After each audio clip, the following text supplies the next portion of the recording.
வாங்க இன்றைக்கி வந்து நம்ம கலைஸ் கிச்சனில் நாட்டுக்கோழி மிளகு வறுவல் சிக்கன் பெப்பர் ஃப்ரை எப்படி செய்யுதுன்னு பார்க்கலாம். ஹோட்டல் ஸ்டைலில் அதுக்கு வந்து ஒரு மசாலா நம்ம வறுத்து அரைச்சிக்கலாம்.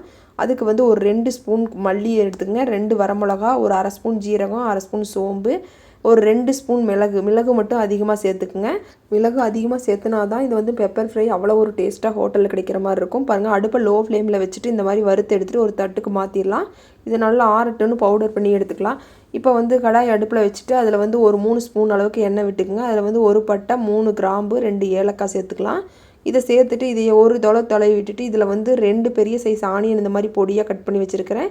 நான் வந்து அரை கிலோ சிக்கனுக்கு அளவு சொல்கிறேன். இது அரை கிலோ சிக்கன் எடுத்துருக்கிறேன். இப்போ பாருங்கள், ஆனியன் வந்து நல்லா பொன்னிறமாக வதங்கிடணும். அதுக்கப்புறமா ஒரு ஸ்பூன்லேருந்து 1.5 ஸ்பூன் அளவுக்கு இஞ்சி பூண்டு பேஸ்ட்டு சேர்த்துக்கலாம். ஆனியன் வந்து நல்லா வதங்கினதுக்கு அப்புறமா இதை சேர்த்துக்குங்க. இப்போ பாருங்கள், இந்த இஞ்சி பூண்டு பேஸ்ட் பச்சை வாசனை போகிற அளவுக்கு நல்லா அடிப்பிடிக்கும். அதனால நல்லா தொலைவி விட்டுட்டே இருங்க. இப்போ ஒரு தக்காளி நல்லா பொடிசாக கட் பண்ணி வச்சுருக்கிறேன், அதையும் சேர்த்துக்கலாம். இதையும் சேர்த்துட்டு இது கூட உப்பு சேர்த்துருங்க. சிக்கனுக்கு தேவையான அளவுக்கு உப்பும் 1/4 ஸ்பூன் மஞ்சள் தூளும் ஆட் பண்ணிக்கலாம். இது சேர்த்துட்டு இதை நல்லா பச்சை வாசனை போகிற அளவுக்கு நல்லா தக்காளி வந்து நல்லா மசிய வதங்கிடணும். அந்த அளவுக்கு நல்லா வதக்கி விட்டுருங்க. அடிக்கடி தொலைவி விட்டே இருக்கணும், அடிப்பிடிக்கும். இல்லைன்னா இஞ்சி பூண்டு சேர்த்துக்கிறதுனால பாருங்கள் நல்லா வதங்கி வந்துருச்சு. இப்போ வந்து நான் வந்து அரை கிலோ சிக்கன் எடுத்து கழுவி வச்சுருக்கிறேன்.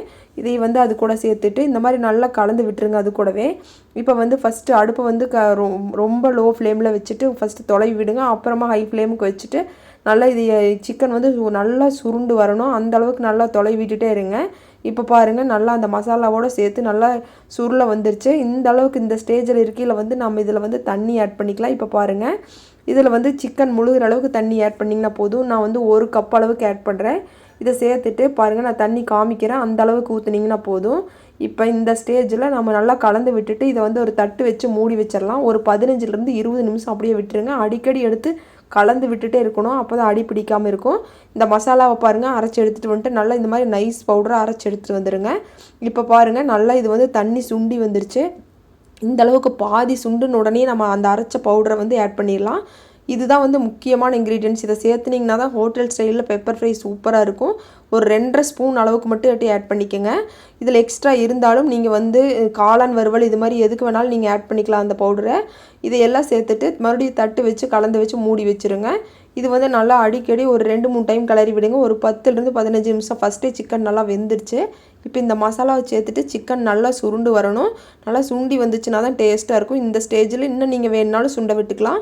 இப்போ வந்து இது சாதத்துக்கு, இட்லி, தோசை, சப்பாத்திக்கு எல்லாமுக்குமே சூப்பராக இருக்கும். இப்போ வந்து மல்லித்தழை தூவிட்டு ஆஃப் பண்ணி வச்சு அடுப்பை. இப்போ பாருங்கள், இதை சாப்பிட்டு பார்த்திங்கன்னா அவ்வளோ ஒரு டேஸ்ட்டாக இருக்கும். நம்ம எந்த மசாலாவுமே அரைக்க தேவையில்லை, சீக்கிரமாக ரெடி பண்ணிடலாம். அந்த மசாலா பவுடர் மட்டும் நம்ம அரைச்சோன்னா போதும் வறுத்து. இப்போ பாருங்கள், சிக்கன் நல்லாவே சுண்டி வந்துருச்சு. இது வந்து நம்ம எதுக்கு வேணாலும் சப்பாத்திக்கெல்லாம் வச்சு சாப்பிட்டோம்னா அவ்வளோ ஒரு டேஸ்ட்டாக இருக்கும். சாதத்துக்கும் சூப்பராக இருக்கும். இதே மாதிரி செஞ்சு பார்த்துட்டு எப்படி இருக்குன்ட்டு கமெண்ட்ஸில் சொல்லுங்கள். பிடிச்சிருந்துச்சுன்னா லைக் பண்ணுங்கள், ஷேர் பண்ணுங்கள். கலைஸ் கிச்சனுக்கு மறக்காமல் சப்ஸ்கிரைப் பண்ணுங்கள்.